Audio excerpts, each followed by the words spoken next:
Hey guys, it's me, EODGamer here, and today we're back with another fun one. We're going to talk about tier list video ranking the Aether spirits, all of them in a tier list format to see which is the best and which is the worst. Now, coming from experience, I've actually cleared the entire of this event. It's been roughly like 12 hours since it was officially released, so I managed to clear the entire event with a very strong meta team. If you're interested to find out the meta team, I'll leave it all the way towards the end.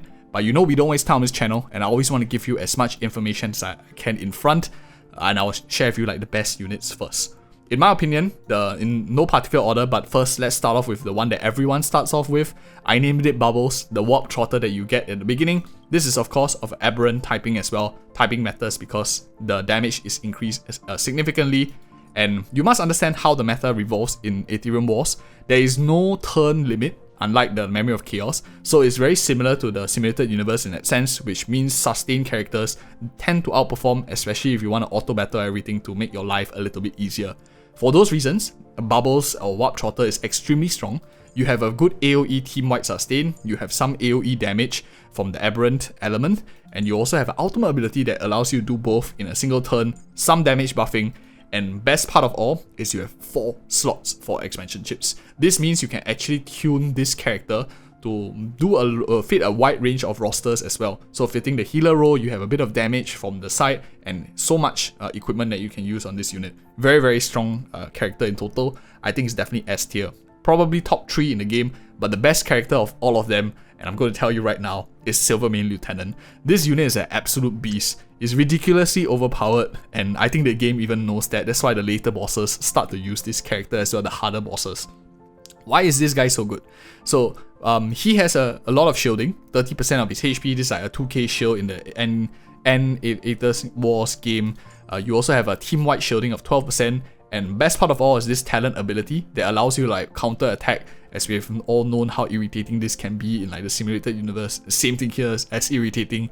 Not only that, you regenerate energy, triggered 3 times, you get the energy and you can pop off this entire team-wide shield. So really tons of efficiency on this unit, a lot of damage, a lot of sustain as well, coming from the human element. And because you have one guy already checking this human element, means you can just invest the rest of your roster into the aberrant class, into the mechanical class, and you can basically auto battle everything because you have all the damage in your whole entire roster. So definitely best character in the game. You also have 3 slots, which is quite a bit as well. The next one that I think is probably the second or third best, depending on where you put the Warp Trotter, in my opinion, is the Obedient Dracolian. Doesn't look like it's gonna be the top 3 because of his like pathetic looking, weak kind of exterior, but don't let it fool you, don't judge a book by its cover. This unit is extremely strong. Why is that the case? Has an insane amount of heal, 35% here, sustain, sacrificing a bit of its life. But when it is, for example, hit with a fatal damage, it doesn't faint. Instead, it restores 60% of its HP, dispels all debuffs on it, and then follows up attack. Absolutely ridiculous. And it's like Fucc. When you use the ultimate ability, you reset, so he has an extra life as well. This guy is absolutely monstrous, especially when you combo with the expansion chips. For example, like at the end of the wearer's turn, gain a barrier that nullifies all damage except DOTs, and greatly increases the chance of being attacked upon entering battle. Gain a shield also. This guy is actually the real tank. This guy looks chunky and super tanky, but I really play this one as my main tank. Super solid, especially when you combo with him. Draws aggro, he counters attack, so he doesn't bother about like taking too much damage as well. S tier, these 3 are S tier and the top 3 characters in the game by far. The one that I use to round up my roster is mainly for the AoE damage from the mechanical side, from a non-core role, like non-goal role, and that is this Illumination Dragonfish. Good amounts of DOT, but I don't think this is like S tier or very high rated. I'd probably rank it like A plus tier, somewhere between there. Not very strong, but does a lot of AoE damage in an AoE fashion, and that is why I like it quite a bit. This one may seem kind of ridiculous at first because it doesn't do anything, but it combos very nicely with this thing over here, this Computation Lock expansion chip that disables the ultimate, but it gives it a lot of attack. So it's because of this expansion chip that makes it relatively usable, and I think that's a pretty big factor for it since it does a lot of damage on the side too. A plus tier.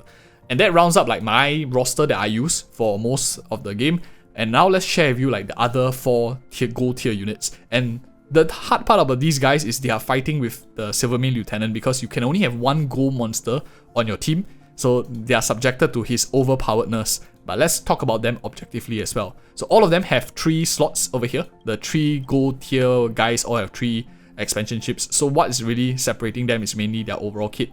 Aromaton Gatekeeper, or all 4 of them here are all DPSs in nature. They all do varying amounts of DPSs, and they are all different elements. So these 2 are of mechanical, these 2 are of aberrant class. In my opinion, the mechanical ones are slightly stronger. I would say Aromaton Gatekeeper and Frigid Prowler are like A+, because they are pretty strong in terms of damage that they do as well. This guy can summon Illumination Fish, good amounts of damage, but unfortunately mechanical isn't something of a rare typing to find from the normal monsters, the non-gold tier ones, which is what's limiting them from being ranked higher, especially when this guy is already so OP and he's the only human class character that we can play.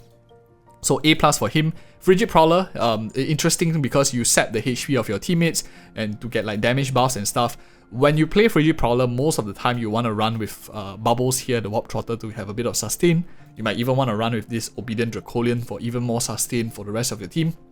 If that's the case, you already have 1 Aberrant, you have 2 Mechanical on your team because you're running this guy, which means you're left to find an AoE damage dealer from the Humanoid, from the non-gold class, which is quite difficult to find, and that is what's like restricting team comps to be formed around him. I think it still can work, but probably A+ tier requires a bit more tuning as well, not as simple as just running like these guys.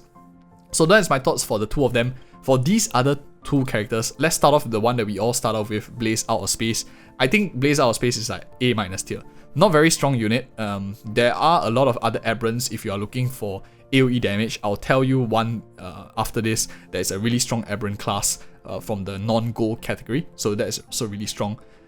Not super useful. I think compared to the rest, there are way better ones. Probably A- or even B tier out of all of them. Void Ranger Trampler is around A tier as well. I don't think it's like super good. Defeating enemy can take action again.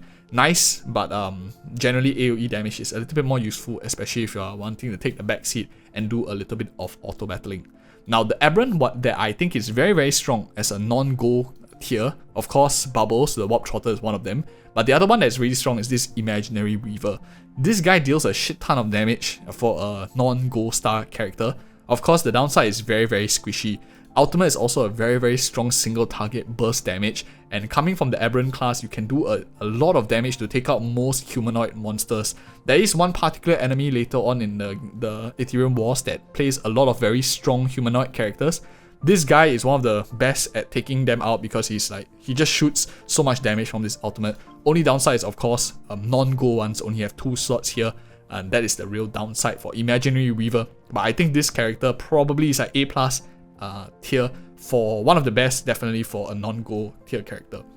So now let's go back like in order of from here to left to right, so we can see this guy is also another unit that we start off with. Does a bit more like supportive follow-up abilities, a bit more DPS here. Not too bad because it does add a bit of damage. I'll probably say that this is an A+ tier. Good amounts of damage, good amounts of assisting on the side. One thing to note, of course, is action advance is not as important in Aetherium Wars because there is no DPS ceiling, and there is this expansion chip that lowers the amount of energy that you need for any character. This efficiency optimization, when you reduce it by 1, this means you don't really care too much about turn order manipulation as much. That is why it's not as relevant, just something on the side to consider. But this guy, still pretty strong, probably A+ tier, I can see him as well. Silvermane Garden on the other hand, I don't really like him. Single target is not very fantastic because if you are playing single these humanoids, means that you are likely not playing the meta unit, which will be Silvermane Lieutenant. Single target again doesn't deal very well with the endgame monsters. I don't think this guy is very good. I think it's a A- tier at best. This guy, I'll say is F tier. You immediately lose a unit straight away because once it explodes, you're pretty much left with like 3 units to fend for themselves. Unless you are looking to snipe, for example, a very strong aberrant monster, you want to blow them up immediately. I think it could work for some very nice cheese videos, but I think for traditional comps, and you want a more simple one where you can just auto battle everything, probably Automaton Spider is not the strategy that you're going for, in my opinion. Okay, and next up, let's talk about the Wooden Loopers. This is the doggo. You have ability to summon one additional doggo, but this guy is mostly single target. I don't really like him a lot, and in fact, I'm just gonna go real quick with the remainder of them, except maybe for one exception that I want to talk about.